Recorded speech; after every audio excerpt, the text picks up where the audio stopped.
Ano, sinisala nangambara marino winote zao panoyo bahindi kafutina tikutani sama kapi yang kilano angatin tiara namande ya tungani fatua ngatina jadi anano saukalin karatu matre karata saja no sabo Samitara havato Sati malenga no fafi java tika tanzane Samitara havato Sati malenga no fafi java tika tanzane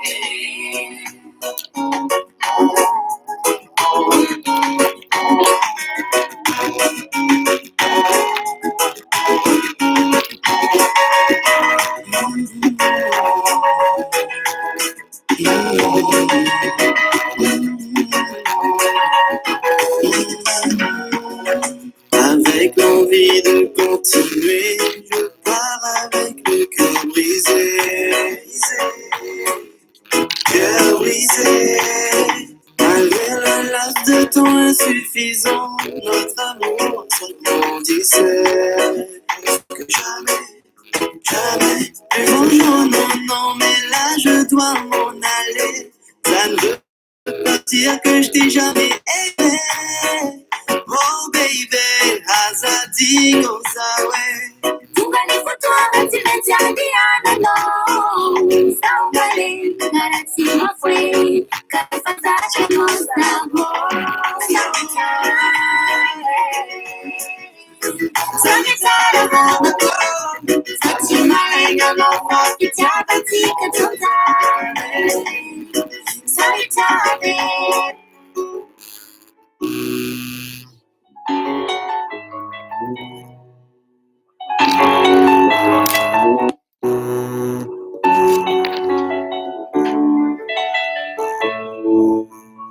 Dada, anambady ah?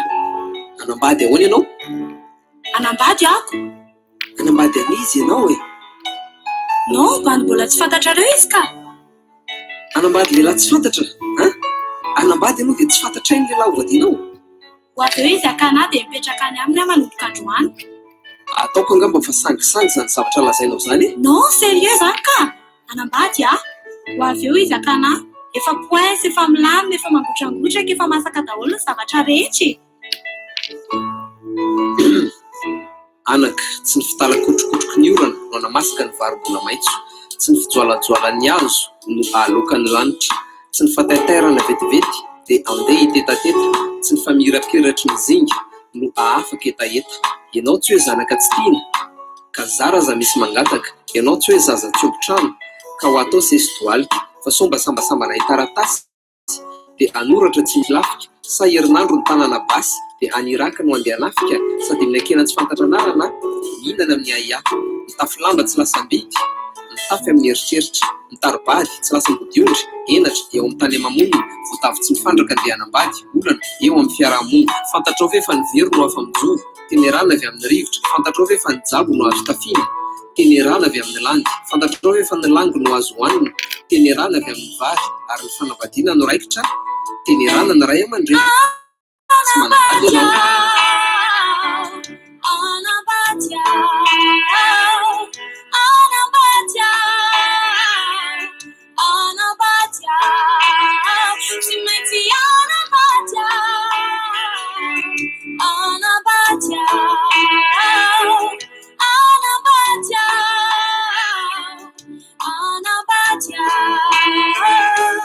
Dada, efa hevitra tapaka ny ah. Lehibe dia mila namana. Ianao ary raha miondana amin'olo mikohaka, mbola zaza tama mionda tanana. Aleo aleo teny e. Aleo dikopa kelatra. Zaza tsy mahavita tena ve dia andeha hilalao peratra. Fantatro izay tokony ataoko e. Za tsy zakely mandrakizay. Efa fahazazana, za mila lehilahy amin'izay. Ny akoho ange tsy nanidiny e,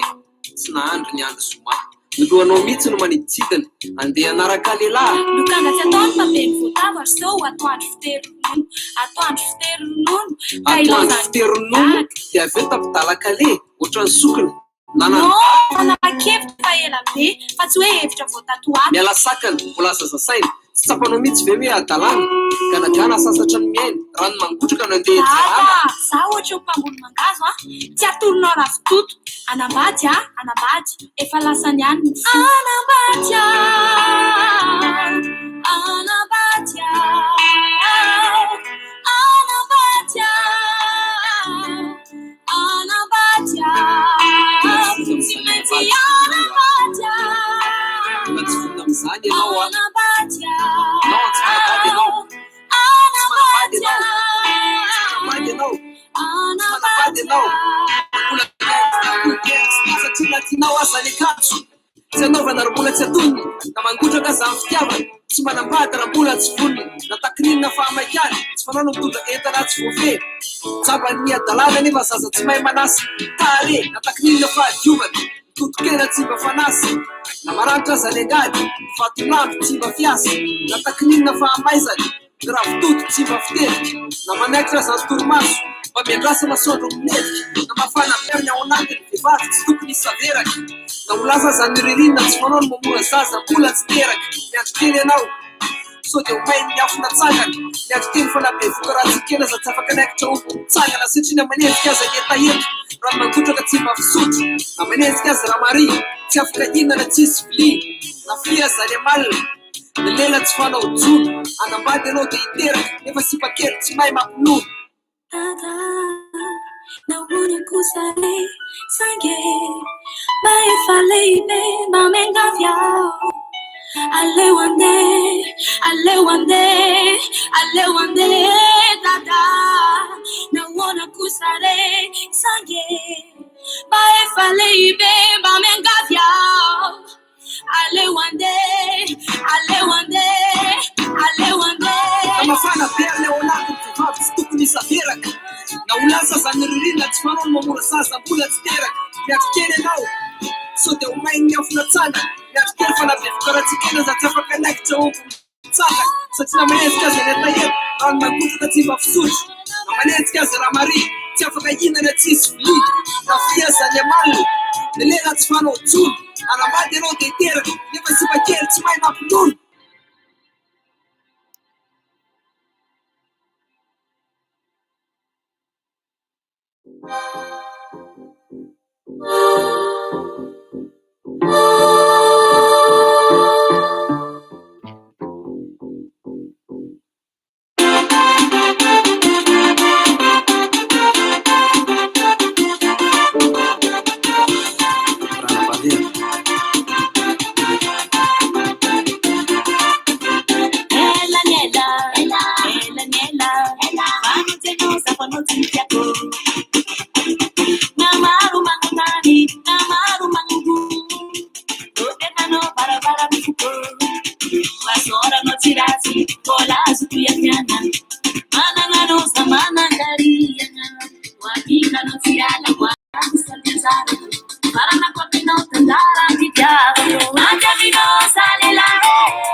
salela Enakamino zapapare Majamino salela Emantino fanato koke Majamino salela Enakamino zapapare Majamino salela Emantino fanato koke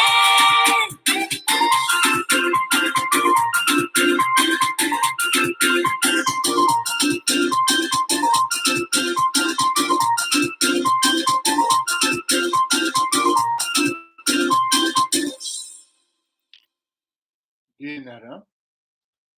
ary miarabatsika rehetra androany ary mirary fahasalamana mirary firaritso andro malagasy maromaro tsy salama mitaraina ary maniry vavaka sy maniry teny fampiononana ho azy ireny satria ao ny mandany havany amin'ny noho ny aretina ary ao ny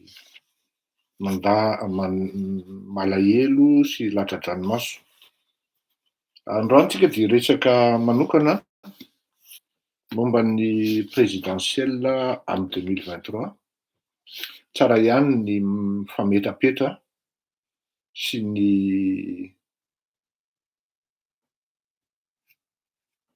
le convicile taloha tsy fantako Socrate fa raha ny fahafantarako azy ohatran'ny dérivé-n'le vaccin indien le izy le ino ty le AstraZeneca ohatran'izay le izy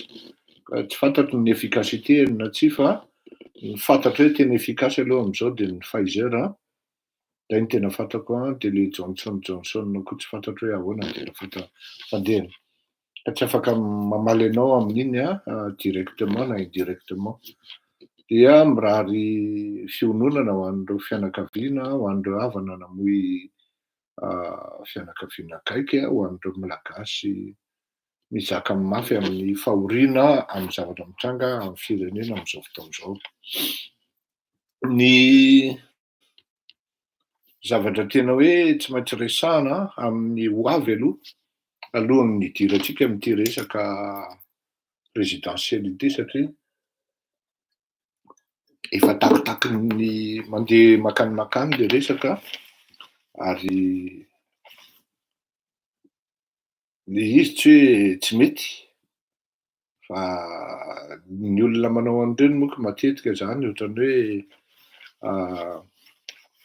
afa mitsy zany gadon-kiranao zany marina saotranao raha mahefa sonina ny a plutôt influence avy any avaratra karak'ile teneniko amin'le olona maly hoe tamin'ny zoma hoe raha ohatra tsy dia zakanareo ilay izy dia mety aminareo miala satria eto dia goana éclectique neto izay tsara mandeha dia alefa eto izay ratsy moa dia matsapa ho azy tsy mandeha eto. Tato zao dia anisan'ny nalazalaza tato gangsta baba dia mandeha eto gangsta baba zany dia izay le izy. Zao Madagasikara zao tafiditra anatin'ny tena hoe rivotry ny valanaretana tanteraka ary même fabricant reo ka même molécule amin'ilay AstraZeneca ilay izy dia Madagasikara zao tafiditra anatin'ny rivotry ny valanaretina ary amin'ity le virus coronavirus ity zany dia hitantsika hoe tena sahirana le mpitondra fanjakana ary eo no ahitantsika an'le izy hoe le mpitondra fanjakana tsy ampy le fahaizana efa natoro izy hoe zao zao dia efa nanoro azy tanteraka hoe inona tsy angalanareo any raha tsy diso Henriette ny anarany docteur Henriette expertn'ny OMS izy ary spécialiste amina resaka gestion pandémie raha tsy diso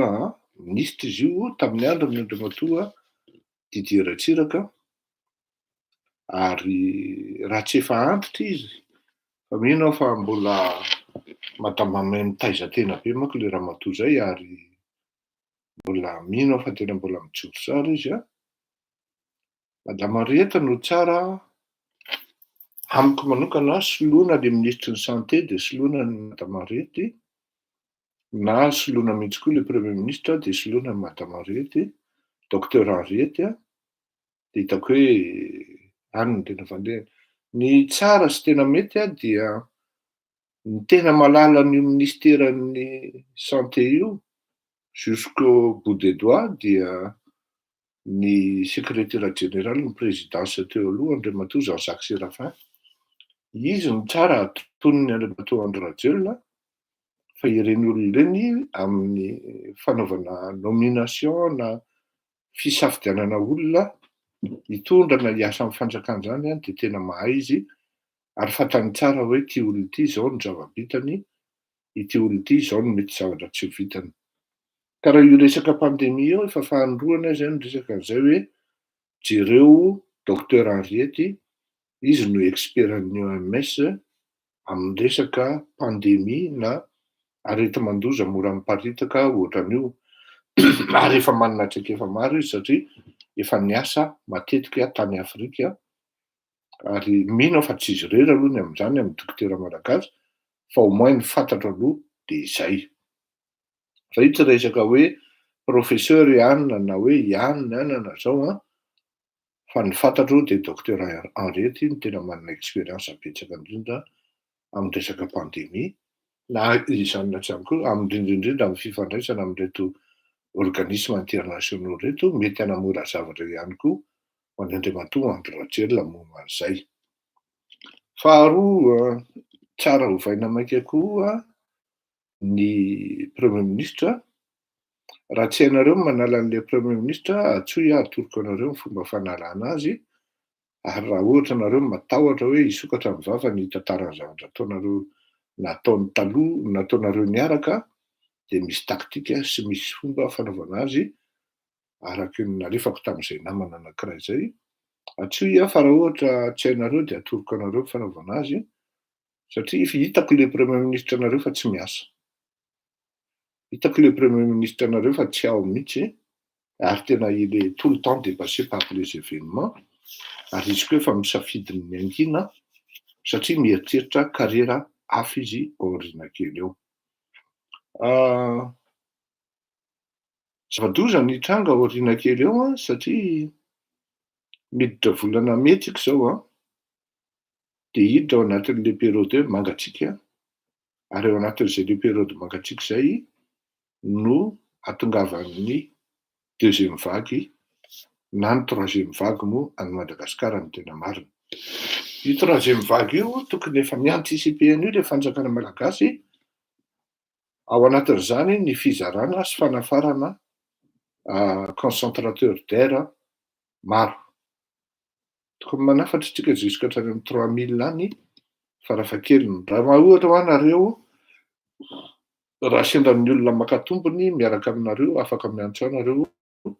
tonga de plus d'usine no asiako miresaka aminareo, dia mandefa fotsiny nareo, pehinareo ny volan'ny olona, de anjaran'le anina ny mandefa azy avy eo, tsy de mety tsy de lafo, ary tsara kokoa ny qualité noho ireny avy any Chine ireny. Ho sahirana ny Madagasikara, ho sahirana mitondra amin'ity troisième vague ty satria ity troisième vague ty de zao, non seulement izy tsy ho voasakan'ny malagasy ny fitsiny satria maro loatra le goragora eo amin'ny fanarahana ny geste barrière, amin'ny fanarahana ny fepetra rehetra zay apetraka, satria ny tena marina de zao tena tsy toteny intsony le fanjakana any ka manao zay tany kibony ny vahoaka malagasy.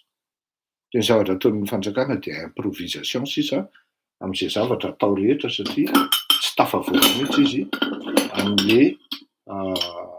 teny ampitaina amin'ny vahoaka, satria le vahoaka malagasy zany efa miandry fotsiny hoe aiza ny fotoana ipetafana n'ity Andry Rajoelina ity.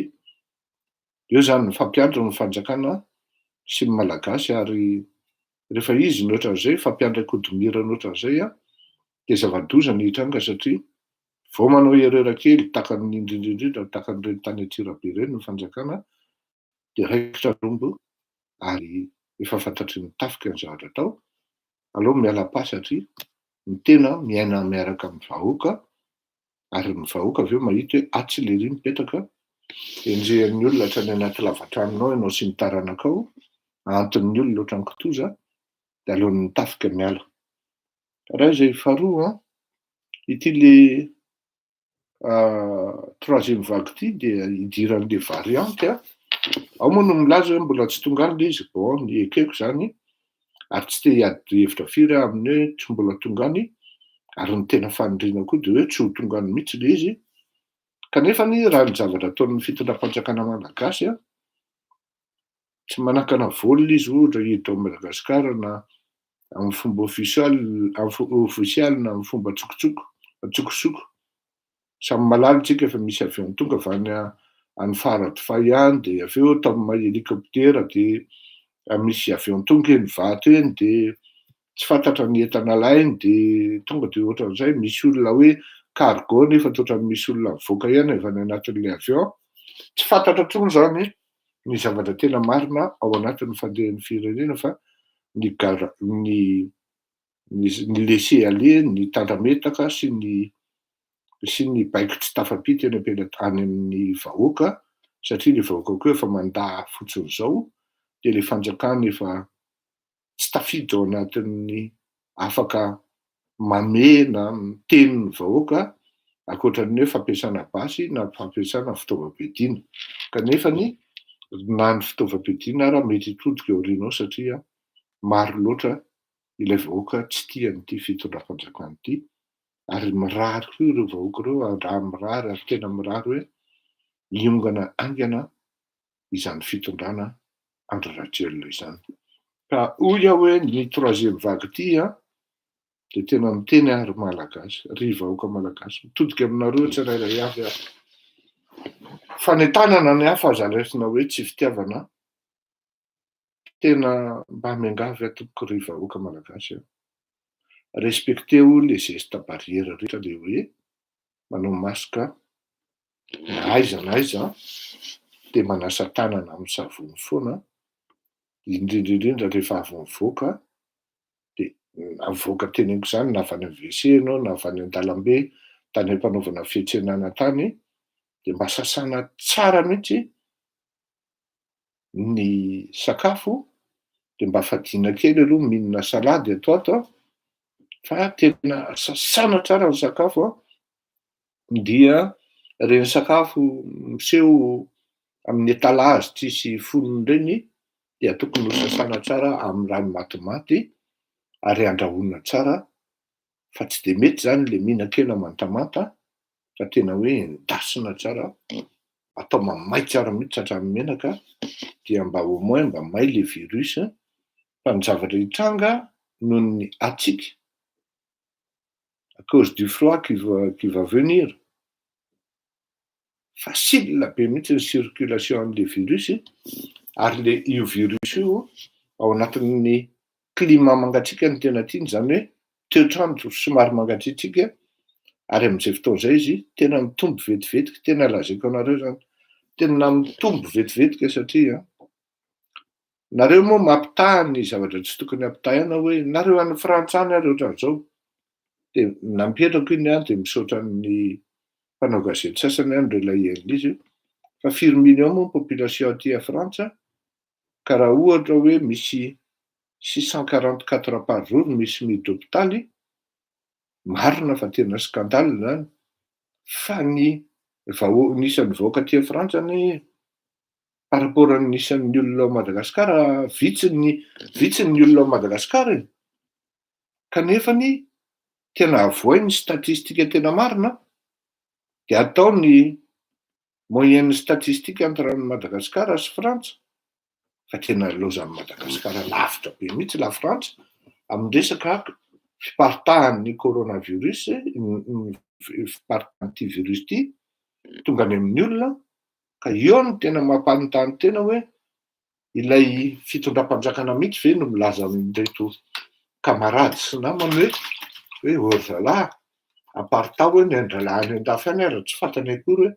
firy ny maty dia ny antsika mba enjehiny satria hoe ny antsika tsy effroyable donc tsy atahorana ny antsika zany dia mba olona conscient amin'ny danger hiantra amin'ny firenena ve manao an'izany fanadihadiany zany. Marina fa hoe mandidy olona na mitsabo olona ny spécialité an'ilay ministre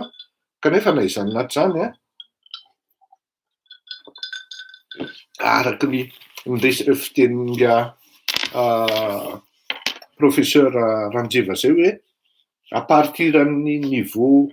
ambonimbony dia tsisy an'izany hoe manam-pahaizana zany intsony fa ny tena ntsony hoe manam-pahaizana dia le bon sens BON, SEN, S ao anatin'le olona le fahaizany mampiasa an'le zavatra ny anarany tsy voatery hoe ahoana na ahoana fa tsy mila miteny akory izy hoe za nanao an'izao formation zao, za mpampianatra eny Ankatso na za ohatran'izao, fa le bon sens que et même la personnalité même que l'intellectuel en question dégage varie izy diffère d'un intellectuel à un autre. Et c'est vrai, ary io efa teneniko foana ary tamin'izany andro moa zany nisy fotoana mba nampianatra kely zany dia ny zavatra nyteneniko amin'ireo étudiants hoe à partir d'un certain niveau, être intellectuel ne suffit plus. Za miteny an'io, je fais allusion par rapport à ce que le professeur Randjev disait à son époque au professorat à l'université de Madagascar. Manao allusion hoe ny anazy zany hoe question de bon sens fa ny andray dia hoe à partir d'un certain niveau être intelligent ne suffit plus. Da eo zany tsika amin'izay fotoana zay hoe tsy hoe professeur izy dia voatery hoe tsy maintsy ahay fa tsipiko taminareo teo le hoe docteur Henriette anampahaizana koa zany amin'ny resaka gestion ana pandémie ary tadio resaka gestion zany dia surtout ny anticipation maika tena faran'izay maika mihitsy zany ny anoloany Andry Rajoelina ny ministre ny santé io ary maika faran'izay maika koa ny anoloany an'io premier ministre io. Raha ireo fotsiny miala ohatra mety hampiova zavatra betsaka ao amin'ny zavatra atao. Miala tsiny. Misy olona tery zany zao manome an'izany tolo-kevitra zany satria ny antony dia zao inona hono ny antony hanomezana tolo-kevitra ny Andry Rajoelina nefa nisika mpanohatra tena averiko ihany za mpanao gazety fa tsy mpanohatra na mpanohana. Aloha azavo zay sady tsy mpanohatra tsy mpanohana fa mpanao gazety kanefa na izany naty zany il y a une partie de moi qui a ce bon sens qui me contraint à agir dans le bon sens akoa hoe mampety ny vahoaka no zavatra teneniko sy ny atoroko dikan'izany tsy tokony ny hafahafa mininona statut ninona hoe ny aloha tsy afeniko fa tonga dia miteny hoe tsy mety amiko zany Andry Rajoelina zany tsy mety amiko zany na resaka sentiment na resaka asa na resaka pratika fotsiny amin'izao ninona critère apetraka ka hoe hanatsarana an'izany Andry Rajoelina zany tena za manana arivo na manjary aminareo fa tsy haninona zany Andry Rajoelina zany. Dikan'izany raha izany no miteny an'izany dia amiko tsy tokony zavatra fa no ataoko. Hatreto aloha zay zavatra teneniko zay voafaritry ny temps androany 9 mai na 8 mai tsika androany 2021. Tsy fantatra ny ambaran'ny Lapitso. La politique est une chose dynamique, rien n'est figé en politique. Takan'izay ary ohatra fotsiny zao azoko lazainareo amin'izany hoe tsy amiko zao raha ohatra koa miteny hoe nga Marc Ravalomanana koa ny androany koa aloha milaza an'izay. raha ohatra zay no tianareo. Fa sarotra amiko ny anohana an'ireo olona ireo satria manahirana be ny fahamarinana amin'ny zavatra ataon'izy mirahalahy mianakireo, manahirana be. Ils sont, non seulement ils sont douteux, mais ils m'inspirent pas du tout confiance. Quoi qu'ils disent, quoi qu'ils fassent, je me suis déjà excusé auprès du peuple pour Ravalmana, non. Excuse molitra fotsiny zany fa tsy mbola amin'ny zavatra clandestine mahazatra ihany no atao isan'andro. Ka ity troisième vague ity hoa, tena sahirana amin'io nareo fanjakana. Tena miteny tsy kilalaon-jazy io. Raha ohatra nareo manana sens de responsabilité dia tokony dian'izao tonga dia manonio fa cargo anankiray mihitsy fanafody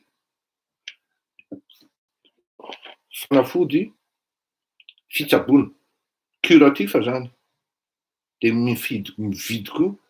fanafody préventif ahafahan'le vahoaka miaro tena mampitombo ny immunité an'ny organany sy ny cellule ao aminy, satria ny tena tsara indrindra sady mora ny fitsaboana dia ny prévention. Fa matetika ny curatif dia lafo ary matetika izy ireny mandrakizay ny famindram-pony izay fitenena zay. Zay ny any toro-hevitro mba ahafahana mifandinika sy mifampiresaka hoe samy olon-dehibe manan-tsaina ary samy olon-dehibe mifanaja hoe Andry Tsotra be ry zany da soloy le ministre ny santé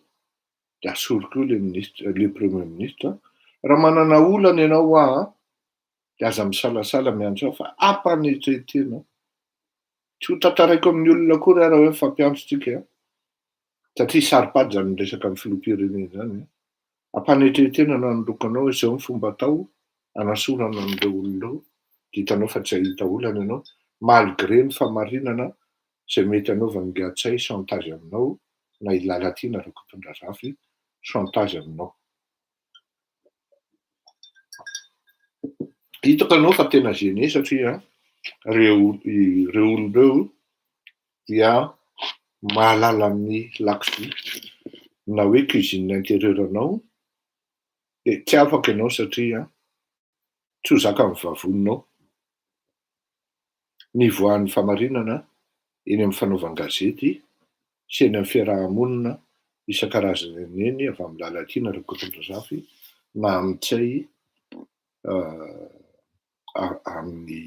eny amin'ny fiarahamonina eny.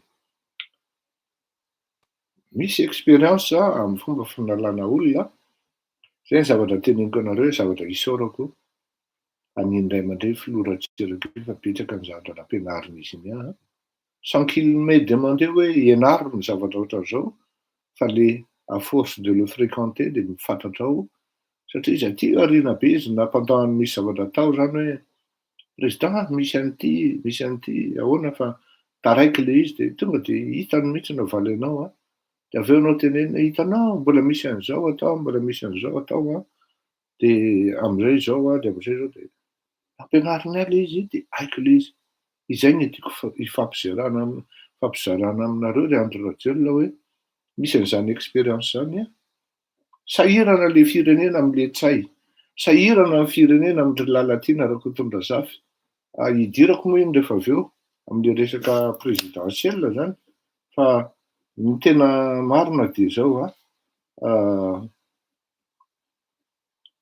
sahirana ianao Andriamatoa Andry Rajoelina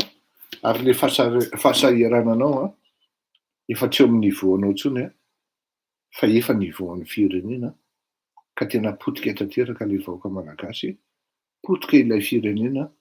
Zay no tonga nahako nanohana ny foko hoe na inona fahatezeranao amin'ny Andry Rajoelina Fleury Rakotomalala noho ny tombontsoa ambonin'ny firenena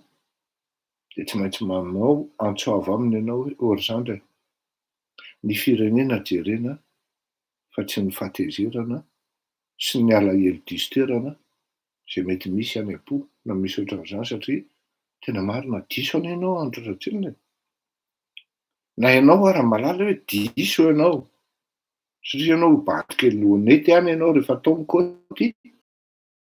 teny tony raha vatomanga tony ianao Sylvain Rapetsarona de potika ianao potika mihitsy ary tena tsisy raisina na sira latsaka anaty rano ary mbola azo raisina ihany hoe mba atao ampangotrahana de amasoandro de mety mba hisy sira ihany mivoaka an'eo fa ianao tena potika mihitsy ianao ary za mino fa navadinao ary mahatsiaro mandraingirangy maninona tanteraka izy amin'ny fifandraisanao amin'ireny olona ireny. Za sura fa na ry Edgar reny raha tsy tia an'izany hoe Sylvain Rapetsarona zany na zany mamy Ravatomanga zany satria manimba ny lalàna. Ninona lazaina dia Andry Rajoelina sy Ngiahy Edgar Razafintravà dia mpinamana akaiky ary izy Lolany tena mpinamana hatramin'izay kanefa ny somary misy firoha ihany aminazy mirahalahy noho ny tsy fitiavan'ny mamy Ravatomanga ny ry Sylvain Rapetsarona any Ngiahy Edgar dia Ngiahy Andry Rajoelina koa manaraka an'izay satria ny tokony ho fantatsika zany raha misy olona tena hoe influençable amin'ny zavatra atao indrindrindrindra miresaka hoe avy any amin'ny mamy Ravatomanga zany de tena tafidy lalina ao anatin'izany ny filoha pirenena malagasy Andry Rajoelina ka zay mahatonga antsika mandroso mihemitra ohatran'ny Leoninjazy io maka décision ohatran'izao de ajanona indray le izy maka décision ohatran'izao de ajanona indray le izy satria maro loatra le personnalité mi-influencer an'le Andry Rajoelina de tsy fantany intsony ny tokony ataony ny farany de zay no mahatonga an'le firenena satria le olona toriana hevitra incapable tsy manana bon sens BONSENS amin'ny zavatra atao ka manjary le firenena mandeha mibiroka any amin'ny tsy tokony fandehany. Io no mahatonga ana miteny amintsika hoe ity troisième vague ity ho fatin'olona mikararana ny amin'io aza lazaina hoe manozona, aza lazaina hoe oiseau de mauvaise augure, aza lazaina hoe miteniteny foana fa hatreto ny zavatra nilazaina momba ny Madagasikara enim-bolana mialoha de tanteraka toly raha ny vita amin'ny akama ny nono tsara ny fanadihadiana sy ny filazana ny marina amin'ny zavatra hitranga amin'ny fiainam-pirenena malagasy. Hiditra amin'ny gaga nareo angambany aloha misotro rano foana satria manamaina tenda be mihitsy ilay manao fandaharana eto satria tsy moramora ilay miteny atsasakadiny tsakijanona satria sady mandeha ny saina mandeha koa ny teny tsy maintsy avoaka ny vava satria sao de mamatotra na manimba ny asa ka manjary vita bonheur ny asantsika menakavy. Bon, io resaka momba ny présidentielle tsika amin'ny 2022 sy ny 2023 ary zay mihitsy nanaovaka an'ity akanjo ity mangamena fotsy de io maitso kely le caïman dikan'izany tsy adino Madagasikara. Zao ny zavatra teneniko atsika aloha zany voalohany indrindra eto amin'ity fandaharana ity za zany tena tsy afeniko tena afaka manenjika anahy nareo ninona teneninareo afaka manenjika anahy nareo tsy olan'izany fa face à l'évidence vous allez me comprendre. Tokony ho fantatrareo aloha zany zao hoe ny karaman'ny mpiasam-panjakana malagasy dia aoriana kely eo mety tsisy akory raha izay ary miaina ohatran'ny karazany hoe mitanatana daholo ny vavan'ilay malagasy y compris le filoham-pirenena de ny vahiny no manome azy. Zay zany tena miteny aminareo tena fiera hoe firenena humain manana an'izany atao hoe souci aigu na souci profond, an'izany atao hoe fiainan'olona zany, ain'olona. Mahatsiaro hoe potika io Madagasikara io raha avelantsika sy jerentsika am'izao. Mety ho Tsady faharoa Madagasikara, mety ho Liban faharoa Madagasikara, mety ho Libia faharoa Madagasikara. Fa tena lazaiko anareo hoe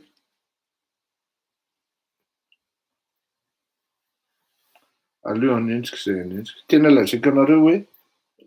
raha tsy misy ny lobbying international ataon'ny frantsay ho an'ny Afrika dia vita tanteraka momba ny afrikana. Tena vita tanteraka. Tena fiarahako amin'le hoe za malala ary mahita hoe betsaka ny zavatra tsy tonga lafatra ataon'ilay Emmanuel Macron. Fa tena tsy nanenina ako nanohana anazy iny ary nanampy anazy tamin'ny campagne présidentielle-ny tamin'ny zone na hoe circonscription 10 des Français à l'étranger. Tena tsy nanenina ary tena fiera hoe amin'izany hoe Emmanuel Macron zany. Fier d'être membre ny En Marche. Tiako fantatrareo aloha zay tena fiera, tena efa mieritreritra hoe iny izy nikabary tamin'ny 20 avril 2020 natao sur Zoom ilay izy, nanao intervention izy, nietaleny ny projet momba ny fanampiana ny Afrique, ny pays en développement, ka nahaterahan'le hoe acte A. Dia tena initiative française à la base, ka nafahana ny mobiliser participation avy amin'ny firenena matanjaka maromaro. Iny andro iny ihany tonga dia 10 milliards de dollars ny vola tafavoaka teo amin'ny fivoriana teo. Tonga dia 10 milliards de dollars. Ary depuis efa presque hatrany amin'ny 50 de milliards de dollars ny vola tafavoaka nanampiana an'ireo firenena mahantrahantro ireo, y compris Madagasikara. Avy amin'le hoe acte A. Fiera hoy aho satria fiera amin'izany politika amin'ny frantsay zany tsy voatery hoe miotakalony zay, satria maimaipoana le acte A. Tsy araky ny eritreretin'ny malagasy azy amin'izao fotoana izao, l'acte A agit en complément, de manière complémentaire avec le COVAX, le schéma COVAX. Ho an'izay tsy malala aloha. Fa na izany zany ny conditionnalité an'izy roa ireo dia ny gratuité ny traitement, ny test zany, ny fanomezana équipement ho an'le fanjakana izay nangataka, fanomezana ny fanafody ho an'le fanjakana izay niditra nanaiky niditra tao anatin'le schéma COVAX. Fa le malagasy niataka nianahana tery amin'ny sisiny tery. Ty misy parenthèse kely tena apetrako aminareo fa tena rehefa nandinika zany. Jereko daholo zany reto le olona miteny hoe tena anti-français. Zao reo olona. Tena misy fiatsaram-belatry goavana ao anatin'io zavatra. Izy menakavy renany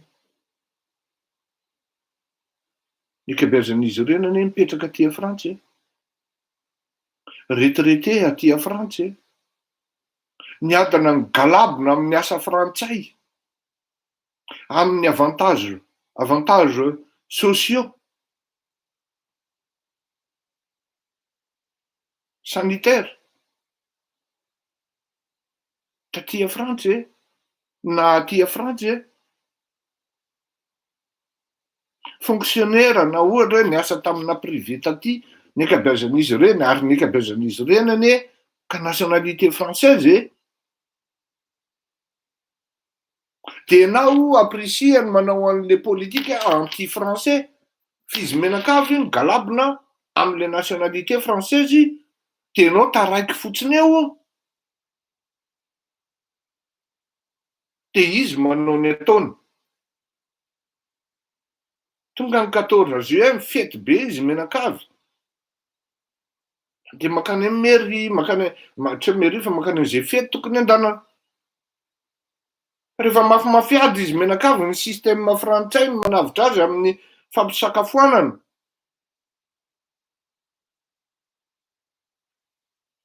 rehefa mba metimety kely ny fiainany de lasa izy ry amin'ny Facebook ry manoratra zavatra anti-français ny zavatra ataony c'est de l'ingratitude totale. Et on peut considérer ces gens-là comme des gens qui sont fourbes. Zany hoe ny relation ny Madagasikara sy la Frantsa zany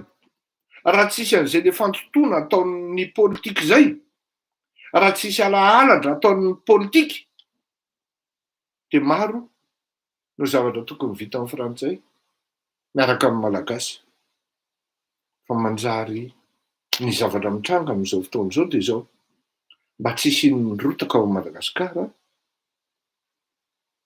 de mety itenonareo hoe ka frantsay eny mamerim-bola fotsiny fa ohatrinona sy vola ohatrinona ny laniny malagasy ho hain'ny malagasy firy ny vonoana tamin'ny fanjanahantany sy ny karazany tena mariny zany fa ny zavatra tsy fantatrareo koa de zao hain'ny malagasy firy sy fananan'ny malagasy firy no petahan'ny fitondrana io amin'izao fotoana izao pas plus tard que vendredi olona tsy tokony higadra intsony de davy nosamborona gadraina raha madame lala manao accaparement terre no tompon'ny lalàna sy tompon'ny fanjakana de malagasy mafiady nahiditra eo amin'ny taniny petrahana nandritra ny 30 taona raha tsy tafiditra eo intsony fa lasa mianahana ohatra ny Gana ary rehefa hitabataba tahaka ny Gana de any Ambalatavoangy nefa rany destination finale ho an'ireo malagasy menimenina ka mitaraina momba ny taniny zany hoe niala tamin'ny frantsay ny malagasy de nitady colon tady mpanjanaka malagasy ary reo nefa vao maika grave satria ireo mpanjanaka malagasy vaovao reo dia sady tsy manao lalana reo no tsy manao pont no tsy manao hôpitaly fa mody manao gymnase zay farany mora indrindra raha amina fiainam-pirenena zany de mody manao gymnase izy anankiray na roa na telo na efatra ao anatin'ny 5 taona de mikatona amin'ny vavan'le malagasy satria tsy samy teny fa tonga de vavabasy ny miala eo kanefa ny mialatsiny tamin'ny andron'ny colonisation plus ou moins gratuit ny fanafody sy ny fitsaboana ny fianarana tonetinety ihany ny lalana sy ny fiainana manodidina madio mangatsakatsaka ny malagasy mahay sy tafavoaka amin'ny fianarana dia lasa tian-dafy daholo manohy de mahazo reconnaissance amin'ny vazaha de miakatra ny statut social fa nisy an'ity le rivotra anti-français ity marina ny ilaina ny indépendance fa afaka mifampiresaka tsara avy eo fanaraka tsara avy eo taka ny Namibia zao raha misy firenena ty Afrika nisan'ny manan-karena ndana makany Windhoek capitale-ny Namibia zany na Rhodesia taloha de gaganareo fa nisan'ny firenena mahay mifandray amin'ny mpanjanaka azy taloha Afrique du Sud oui Australie misy zany Nouvelle-Zélande mahay mifandray tsara amin'ny mpanjanaka azy taloha de tafavoaka fa ny antsika mba ahafahany manao monopole le relation sy le réseau de tsisy ny fifankatiavana mihitsy sy ifandraisana amin'le firenena de créen-dralahy le zavatra. Ka io no mahatonga ny hoe inona moa ny fandray élection 2022 sy ny 2023. Aleo aloha nazavaiko zay contexte zay, ary izay contexte zay mahatonga na afaka miteny aminareo hoe matoa mangatsika ny fifandraisan'ny La Frantsa sy Madagasikara amin'izao fotoana izao. Io afaka mafana foana io rehefa avy eo a. Zavatra teneniko aminareo anankiray zao, ho an'ireto le mpanao politika tsy mahatakadavitra reto, de miala tsiny fa ny zavatra misy devant eo no jerena sy ny tokony hitranga, de misy réchauffement superficiel eo mandrapatonga ny élection. Oui, mety tonga hatrany amin'ny hoe soutien mihitsy ary. Rehefa tsisy hoe zavatra valable sy potable ary viable mijoro eo, fa mbola hoe ino raha valimanana no atao devant eo, de tena miala tsiny aminareo a. Fa misy réchauffement superficiel eo. Fa tsy fotony olona zany fa fototsika menakavy. Satria tena négatif ary tena lazaiko aminareo fa tsy ho izy zany ary tsy ety mihitsy zany hoe zao koa ireto mpanohana angara valimanana maromaro ny olona manao an'io politika anti-français io. Mandefa eny amin'ny Facebook, manapotika n'ity resaka jereo tsara ne samy malalitsika hoe iza ny tompony Mada Info. De vao niresaka hoe Borjas Fleury, de tonga de zanak'olona de traitena hoe traître. Fidinoazy angano tezaina taty andafy. Fidinoazy angano no azadiny fa vany fandrinana ne zareo e. De asinao koa amin'ny hoe vany fandrina e, vany fianaratsoa e. Fa karaha olona vany fianaratsoa de tsy hanana sansa tokony ho président e. Mba hieritrereto amin'izany ne le tena hoe sectarisme, le apartheid ampiasain-dralahy.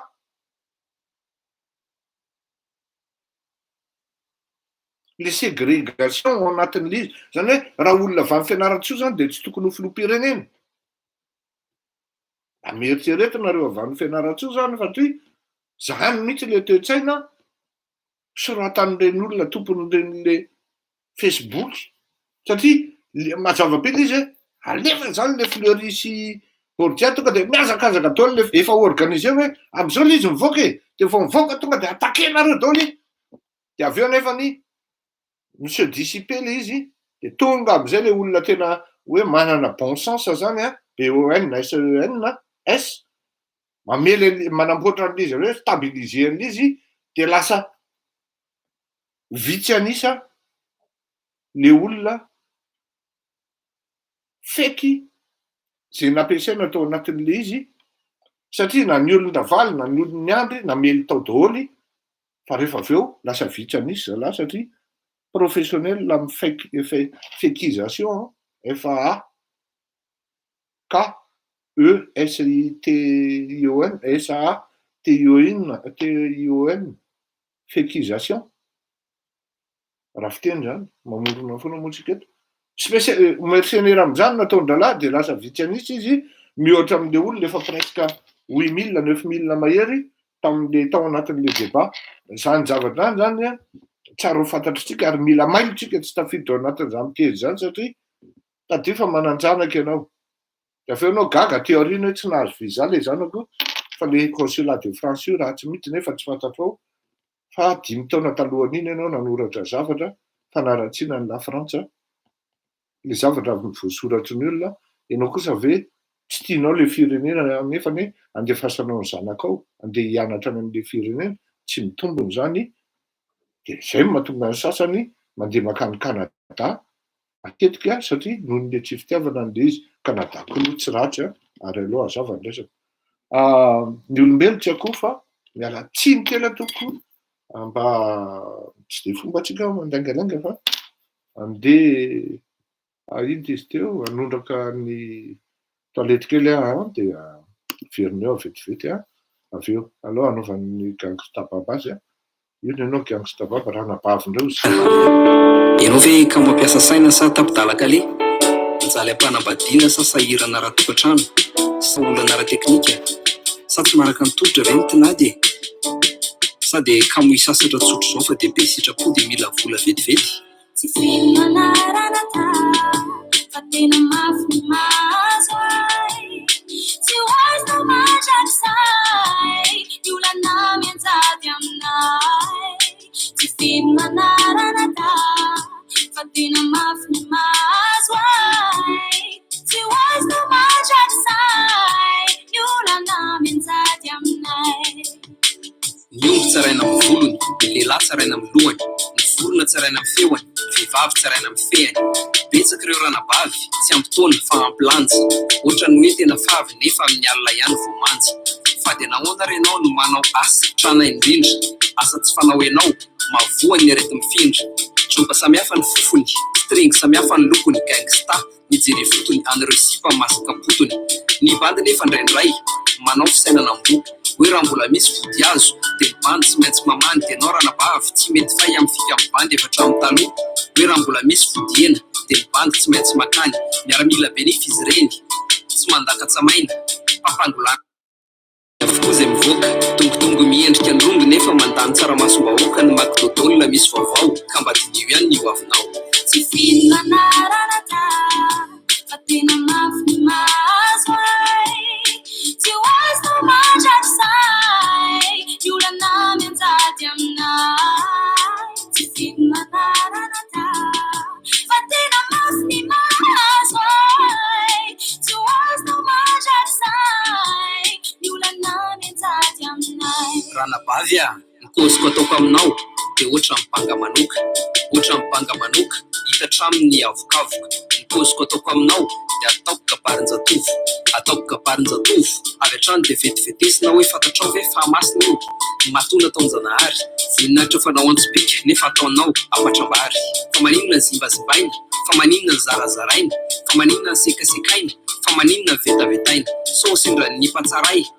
patsaray tsy mivava sao sendra ny fanondro-adala tsy ombo lavaka nefa misy ratsy tarehibe tsy matahotra ho very mandeha ratsy tarehibe afara tsy matahotra ny olanjara ry-mpitondra fanjakana ity ny maridre mpandrefesana matomby betsaka ny mpivarotena dia mimahantra zay ny firenena haiko fa tsy fidiny ianao ranabavy le miasalina fa tsy mandeha mody nefa tranopody ny vita mivava tranokala ny vita mivody tsy fimanarana ta fa tena mafy mazo ay tsy hoazo matratr'izay iolana mianjady aminay tsy fimanarana ta fa tena mafy mazo ay tsy hoazo matratr'izay iolana mianjady aminay Tananarivo tsara lalàna Tigo Ricolbert Majanga Amavoalanana Thomas William Paul Fianarariso Ankazondrano Tuleara Takomanitsy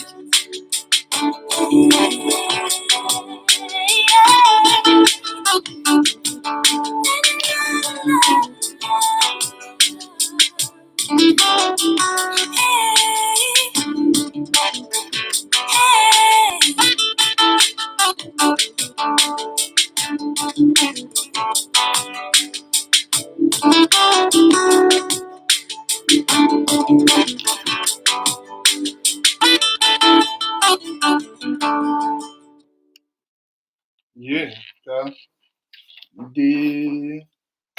le izy tao anatin'le resaka zay ny hoe anti-afrika zay anti-français zay a zany akory tsy midika hoe raha mifavoriser an'le frantsay amin'ny resaka relation tout à fait naturel satria ireo no nifanakaiky tamintsika teo ary izy no malala bebe kokoa an'ny Madagasikara dia izy ihany koa no malala bebe kokoa an'ny Afrika izay mahatonga anazy amin'ny resaka négociation na resaka lobbying international hoe matetika ny frantsay no tena miaro any Afrika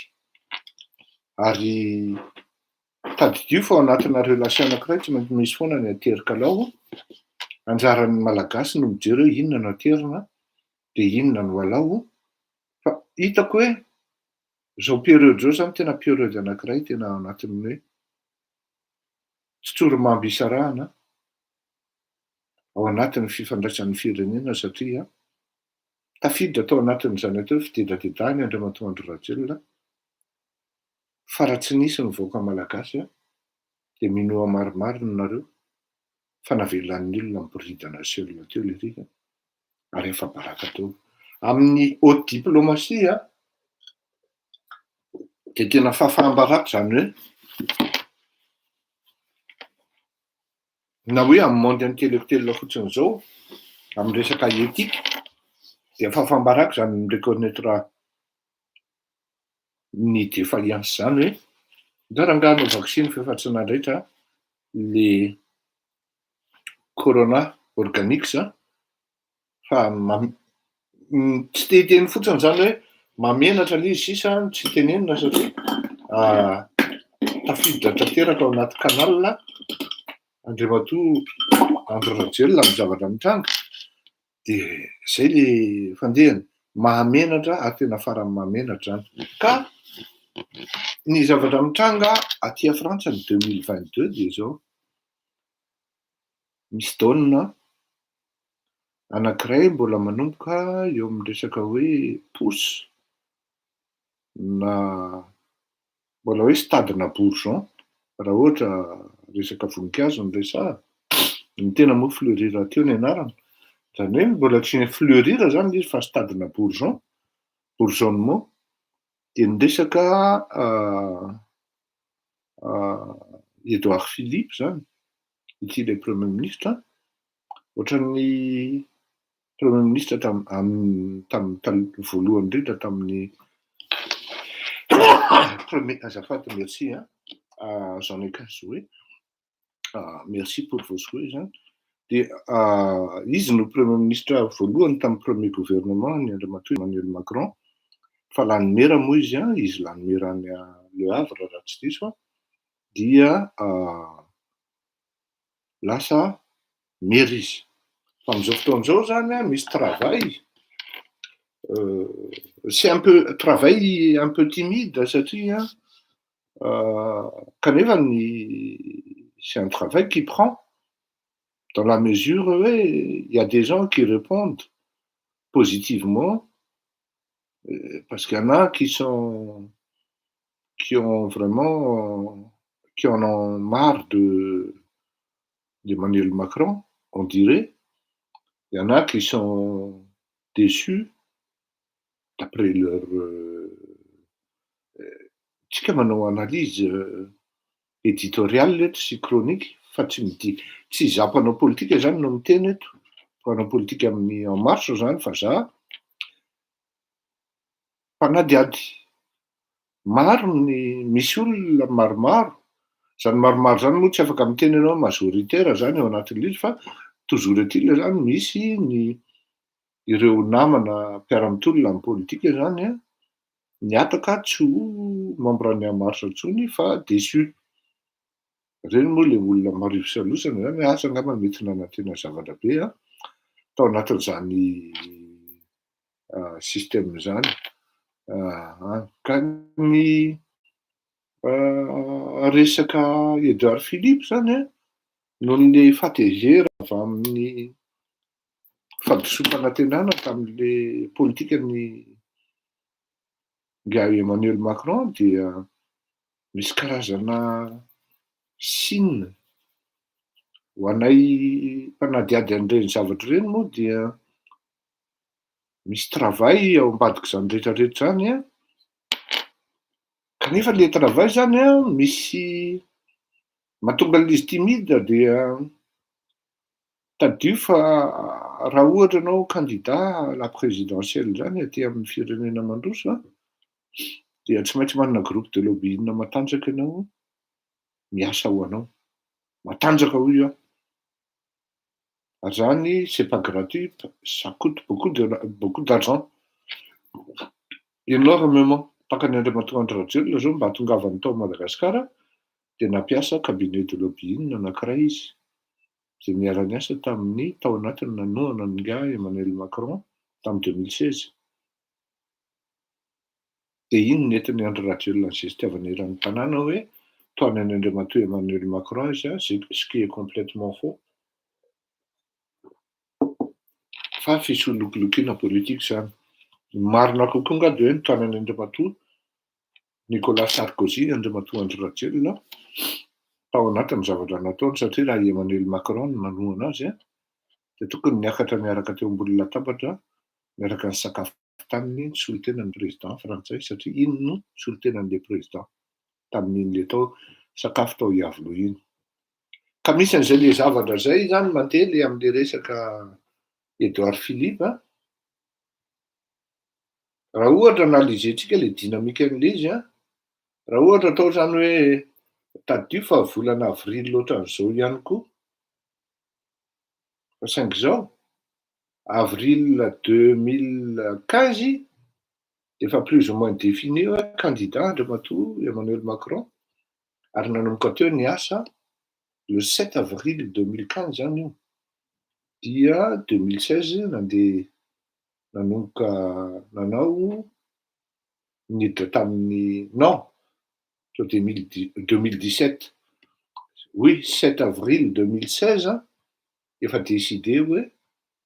ho candidat Andriamatoa Emmanuel Macron tany Amiens nanapahana an'io olona manjato ny tao dia ny élection moa fin 2017 izy zany lanina ndray fitondrana. Fa ny travail dia efa tonga dia herintaona meloa dia efa défini zany. Ohatran'izay koa ny amin'izao fotoan'izao zany fa timide ho le approche ny Philippe Edouard zany. Fa eo manalasala anazy zany hoe mijery an'izy en tant que mitondra ny expertise koa zany anatin'izy ary hitondra an'izy amin'ny resaka Madagasikara koa rehefa avy eo. Satria ninona tenenina saminy nga Philippe Edouard dia avy any amin'ny droite et plus ou moins sarkoziste raha tsy diso dia ny zavatra mitranga nefa ny groupe de force zany na ny lobbying matanjaka financier nanohana nga Emmanuel Macron dia avy any amin'ny droite ny origine. Ny schéma politique izay mety hitranga na ny dynamique entin'izany dia zao. Admettons zany hoe candidat Andriamatoa nga Philippe Edouard. Dia zao ny zavatra teneniko antsika. Tsy mino hoe raha ohatra ny analyse zao zany amin'ny le engouement raha atao parallèle tamin'ny engouement tamin'ny andron'ny Andriamatoa Emmanuel Macron nanaovana anazy zany hoe ahoana ny analyse dynamique an'izay dia raha raisina ny basen'le izy le atao amin'le empathie exprimée sy les interventions sur Facebook, sur les supports médiatiques sy ny karazany reto dia zao maivana be le izy ary tsy mety atongatra any amin'ny farany. Ny problema koa nefany betsaka ihany koa nefa ny casserole izay taritina Andriamatoa Edouard Philippe vao ambadika eo satria aza adino misy an'le resaka laboratoire iny tena mavesatra be mihitsy iny amin'ny momba anazy ka zany akory tsy midika hoe izany no atonga anazy tsy ho filoham-pirenena fa ato amin'le approche zany hitako hoe timide le izy fa raha ohatra miova io moa misy étape tsikelikely izy arakaraky ny fahaizan'le cabinet manao an'le cheminement le travail amin'ny hoe atongavana amin'le hoe nga Edouard Philippe no candidat ary mety ho tian'ny frantsay tsy tonga ho azy zany fa c'est un gros travail, c'est un travail qui nécessite énormément de réflexion, de justesse et de pertinence ao anatin'ny zavatra atao. Ka raha arrêté androany 8 mai zany ny analyse sy ny parametra rehetra eo ampelantanana dia sarotra ninona hoe ho candidat Andriamatoa Edouard Philippe fa za aloha no tena tiako raha izaho manokana dia alefa misy manoratra ty ny tena tiako dia oui jupéiste izy fa jupéiste zany anie ao anatin'ny droite miaraka amin'ny Sarkozy zany se na tsy dia mifankahazo ary izy fa tao anatin'ny anatolo zany dia azavaiko aminareo hoe tiako izy raha candidat satria ny antony dia zao raha ohatra Emmanuel Macron rery ny candidat any droite ny tombotombony eo dia il y a de fortes chances lany Marine Le Pen. Par contre mety hanova zavatra na dia bitika kely fotsiny ary no maha candidat ny Philippe Edouard. Certes mizara amin'ny vatan'izy Emmanuel Macron noho ny ramification maromaro zany sy ny présence ny Andriamatoa du moins ny présence ny En Marche eraky ny région sy ny département ary ny commune dia sarotra amin'ny Andriamatoa Edouard Philippe ny andresan'ny Emmanuel Macron amin'ny premier tour zany. Ika zany tsy maintsy Marine Le Pen sy Emmanuel Macron ihany ny finale fa raha sanatria ianao tsara raha sanatria Andriamatoa Edouard Philippe mivadika hoe Marine Le Pen nytoanina dia savolaina Andriamatoa Emmanuel Macron ny fotoan'izay fa mety ho tafakatra na ho tafaverina ny fitondrana fa raha ohatra mifandamina tsara izy sy Edouard Philippe fa tsy manao ohatra ny Andriamatoa Nicolas Sarkozy sy izy ty le premier ministre ny taloha eny amin'ny sehatra ambony vao mivaralila dia mino aho fa vitan'ny Andriamatoa Emmanuel Macron l'élection en 2022 raha ohatra ka candidat Andriamatoa Edouard Philippe de deuxième tour Andriamatoa Edouard Philippe manohana any Emmanuel Macron malgré ny fatongavany satria mety ho candidat ino tsara ty mety ho candidat Ramatoa Ségolène Royal zay no nanapotehana azy tao anatin'le resaka fandraisana vola na fanaovana fandraisana vola nefa tsisy asa tao totra mandeha ny fitsarana izy iny raha tsy diso fa raha sanatra izy zany candidat Ramatoa Ségolène Royal mety hanova parametre be dia be zay ka raha ohatra Ségolène Royal sy Emmanuel Macron ny any amin'ny finale dia possible resin'ny Ségolène Royal Emmanuel Macron possible mihitsy zay zany hoe ny zavatra mitranga aty Frantsa zany amin'izao fotoan'izao dia miankina amina parametre anankiroa ny fatongavany ny fiverenany Andriamatoa Emmanuel Macron eo amin'ny fitondrana dia ny candidaturany Philippe Edouard dia raha manohana azy amin'ny deuxième tour dia lany izy na ny candidaturany Ségolène Royal dia mety ary tena fort probable andresan'ny Marine Le Pen Ségolène Royal c'est la surprise du chef zany amin'izay fotoan'izay tena miteny aminareo fa possible mety tonga de mitodika any amin'ny Ségolène Royal ankabeazan'ny fidy maromaro. D'autant plus, elle sera la candidate logique de la Russie, vu l'acquaintance entre les sociaux français et l'apparatique russe. Satria ao anatin'izay paramètre zay koa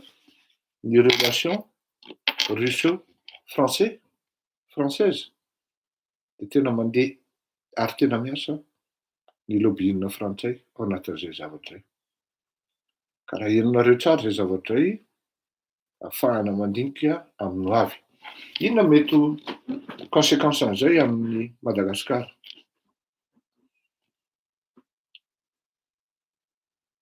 Voalohany contexte any Madagasikara aloha zany zao dia oui, François Fillon ny tokony ho fantatritsika rehetrarehetra dia raha ho avy ny troisième vague amin'ity coronavirus ty dikan'izay de iseho hibanaka ny goragora amin'ny fitondrany Andriamatoa Andry Rajoelina, hitombo ny malagasy maty, ary raha maheno aho hoe amin'izao fotoan'izao koa ay mbola mandoa 1 million ny alevinareo amin'ny fasana firaisam-po dia malasa saina ihany le zavatra mitranga. Ary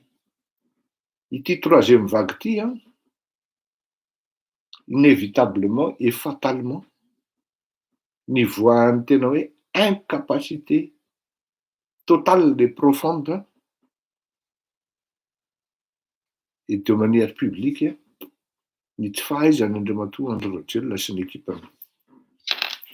Ary ity troisième vague ty koa de ampiseho tanteraka hoe débordé tanteraka ry zalareo ao anatin'le gestion de pandémie satria ho mafy hitombo ny isan'ny maty ary hitombo ny isan'ny hiditra hôpitaly amin'ny zavatra io. Tetratrehitra tsy ary ka meko solution anareo hoe sakafo ny fiangonana de ireny avadika hôpitaly, mifampiresaha amin'ny pasteur, mifampiresaha amin'ny mopera, fa na tamin'ny guerre mondiale ary de nampiasa fiangonana tompoko. En étant en guerre, on a besoin de la maison de Dieu. Il n'y a pas mieux. Négocier va mifampiresaha amin'ny mopera, mifampiresaha amin'ny pasteur, de afadio hôpitaly, misy fiangonana rehefa tsy sokatra ihany izy aloha atao. Fa anjaran'ny fanjakana no mividy WC zay azo taomina fotsiny avy eo soloina ohatran'ireny amin'ny chantier reny dia mety io. Ity troisième vague ty de tena hisy conséquence néfaste, irrévocable, fatale amin'ny fitondrana Andry Rajoelina.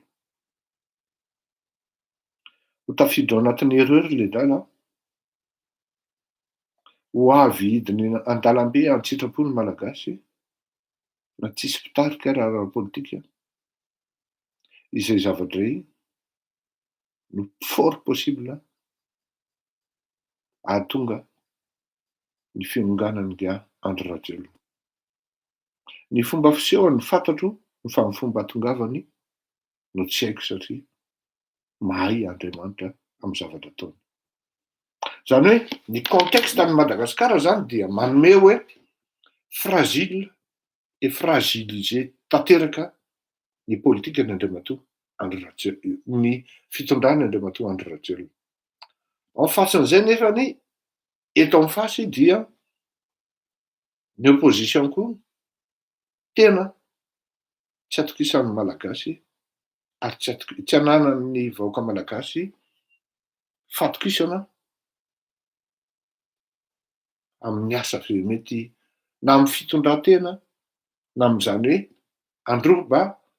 na andrombaka fanjakan'izany tsy atokisan'ny vahoaka malagasy satria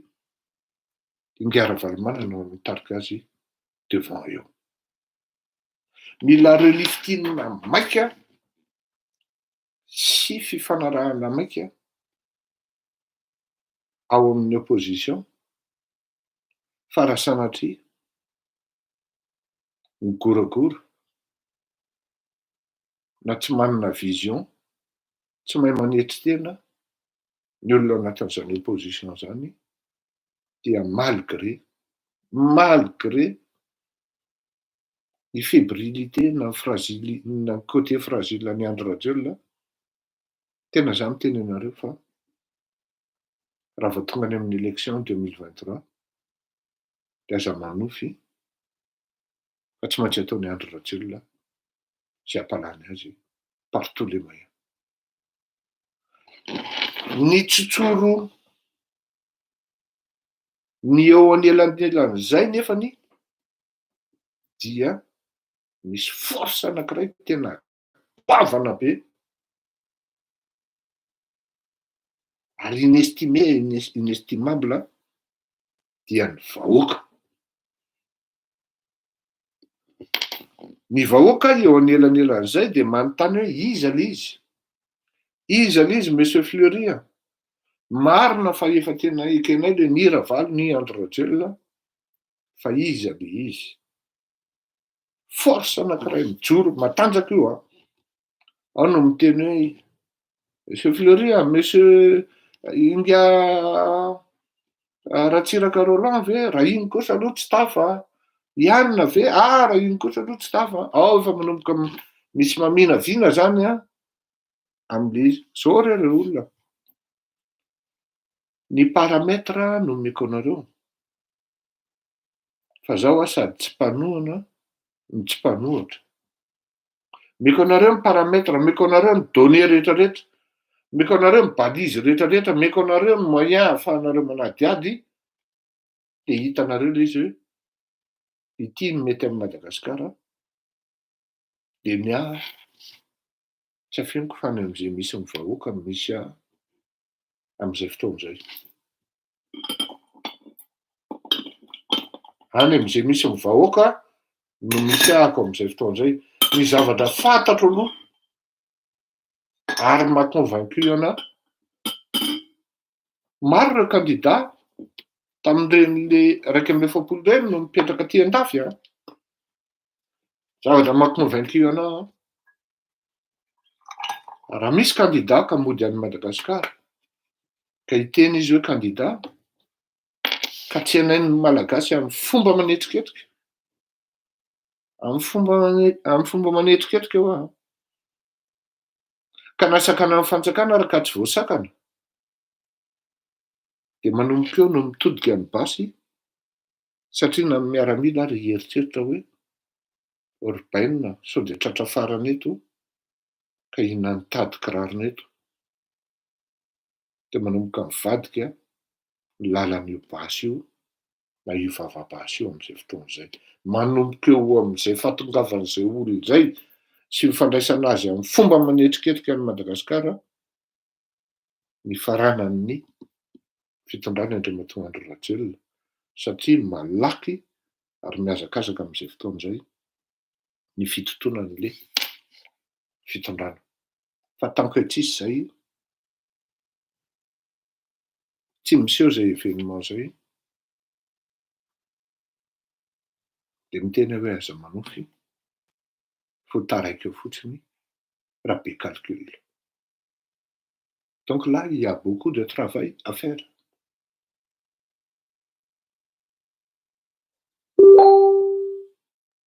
Il y a beaucoup de travail à faire.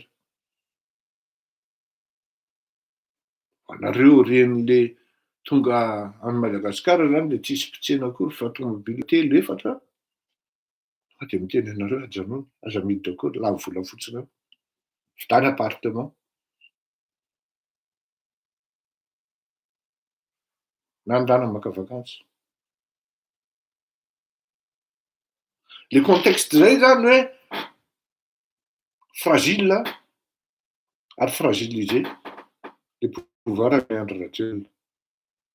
Dina mifandraisan'izay ny 2022 sy ny 2023. Hivavaka mafy zany ny André Rajoelina hoe hisy candidat avy any amin'ny droite, zany hoe avy any amin'ny Sarkozy, ka ho lany ao anatin'ny élection amin'ny 2022. Tsy mino aho ary tsy hatreto aloha raha miparlamenta reto an-tanako sy midinidinika mandeha eny amin'ny atsimo sy avaratra eny dia tsy hanana candidat hoe valable amin'ny droite amin'ity ka hoe andeha an-tany ka hampalany anazy ho filoham-pirenena. Zay ihany ny issue ahafahan'ny André Rajoelina hoe hanana bonne figure ao anatin'ny après ny élection avy aty Frantsa. Satria raha ohatra ndia Emmanuel Macron no lany ihany aty Frantsa dia be dia be ny manœuvre manipulatrice zay mety tsy ho vitan'ny André Rajoelina intsony ary mety tsy ho azony atao akory.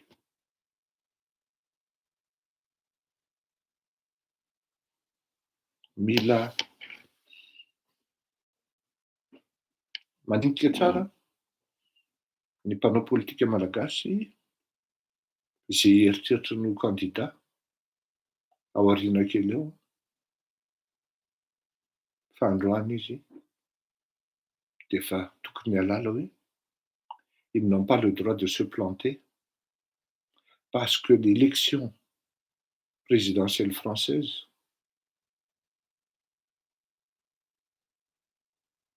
même indirectement aura des conséquences sur la gouvernance, sinon les prochaines élections présidentielles en Afrique. Ka raha ohatra ianao mieritreritra no candidat dia dinio sy eritrereto zay zavatra teneniko zay. J'assure 100% ferait le petit beau gosse aussi ferait son deuxième mandat. Loatran'ireo Orlando Robomanana no tsara président eto saingy ny vahoaka tsy tia technicien. Za miteny anao fa namako Orlando Robomanana tamin'izy candidat dia zavatra roa no teneniko taminy. Ireto ny zavatra tsy maintsy ataonao. Voalohany indrindra ajanony ny fitiavanao vehivavy fa tsy maintsy ho fantatro ny vahoaka io dia ovay ny fomba famindranao. Satria izany deuxième trésor zany fantatry ny olona hoe avaiza ny source ny volany zany ka na inona lazainao eo tsy tafy ianao dia zay navaliko aminao rahalahy hoe tsy raha Orlando Robomanana ny eritreretinao ho candidat dia manofy ianao raha zany ny eritreretinao ho lany. Izy indray ny ato ny andry fandaharanao tamin'ny atoandro satria tsy mba niasa androany. Asotranao Madame Françoise Vitasoa. Ny hafaran'ity zany dia tsy maintsy Rajoelina ihany no filoha 2021 2023. Mino aho fa tsy ho tonga 2023 ny mandahany Andriamatoa Andry Rajoelina raha izay ny valim-panontaniana tianareo azo.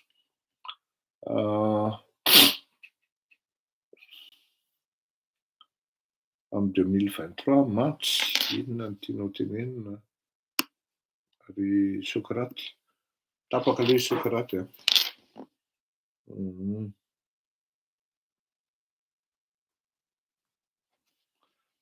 retour en force Rajao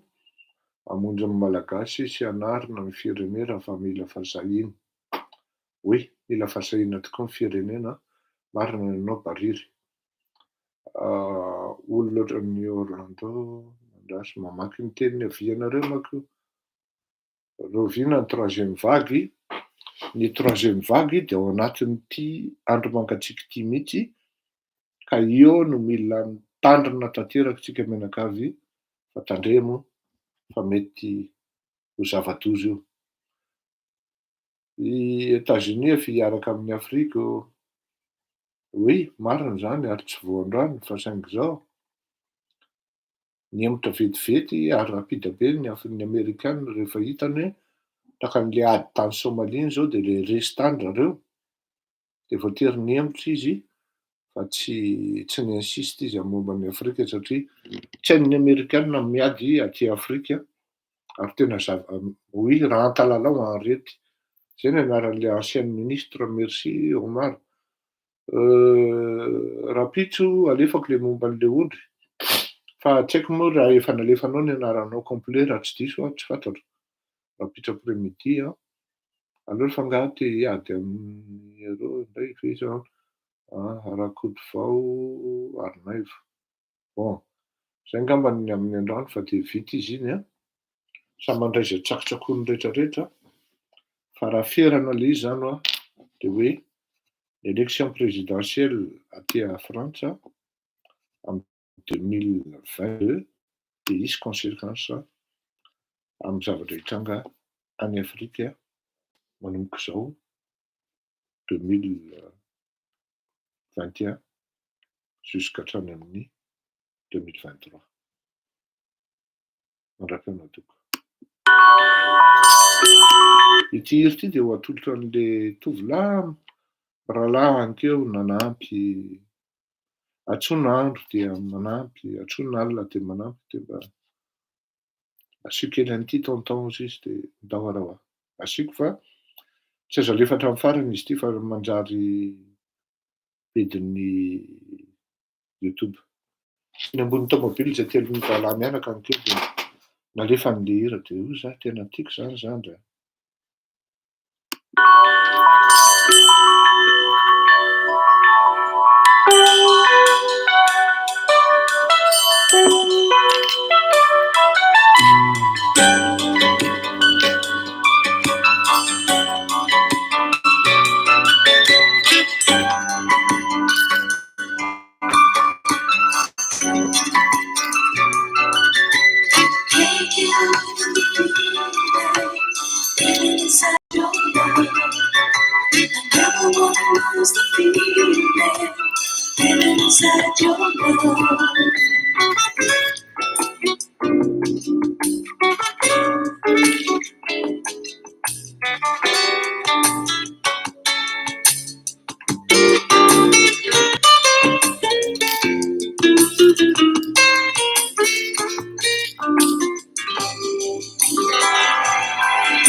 izy no Earl Klug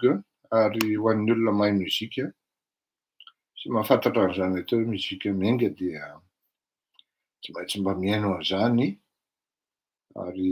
tsy afenona fa anisan'ny tompon-dako zany raha miresaka jazzy ary isaorana ny zandrikely ny nampatsiahy fa misy kay zany olona zany dia asika fanao veloma mandra-peona.